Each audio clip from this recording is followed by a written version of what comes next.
इस बात का इत्तेहाद करें कि कुरान हमारे सीनों में होना चाहिए।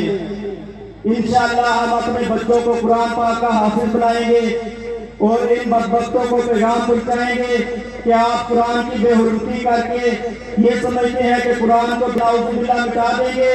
नहीं मेरे भाइयों, हम इसको इंशाअल्लाह अपने सीनों में हिफाज़त करेंगे। हमारा बच्चा बच्चा इंशाअल्लाह हाफिज बनेगा।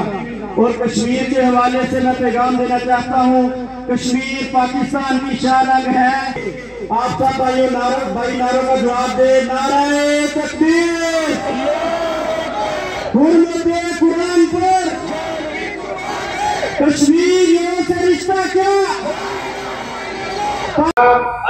अच्छा ज़हीर अब्बासी साहब, ये आप तशरीफ़ लाए यहाँ पर, आज कॉन्फ्रेंस रैली हो रही है हुर्मत कुरान के हवाले से, तो इस बारे में आप क्या कहेंगे? सर बात यह है जी कि ये जो आलम कुफर है ना, ये कुछ अरसे के बाद आलम इस्लाम को जो है ना वो टेस्टर लगा के चेक करते रहते हैं कि इनमें ईमानी कुव्वत कितनी गिरा गई है।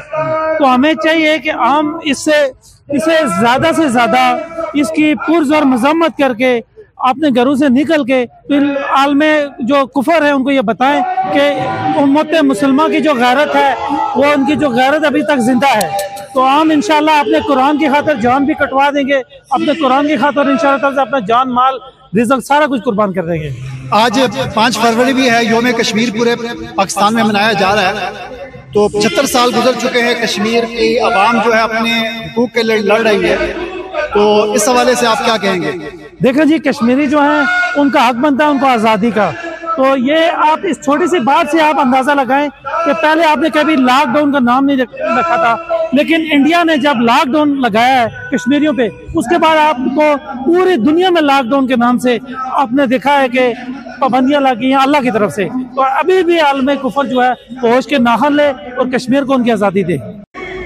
बुरी बात नहीं है, जंग बुरी होती तो खालिक़े कायनात, मालिके कायनात, हाकिमे कायनात, रब्बे कायनात इसको मकरूह करार दे देते।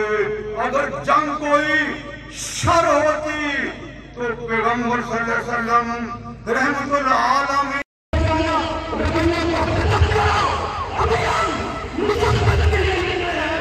अगर तुम इस काम से बात नहीं आए तो इंशाअल्लाह पाकिस्तान को ये कहना चाहता हूँ कि जनाब, आवाम आखिरी बात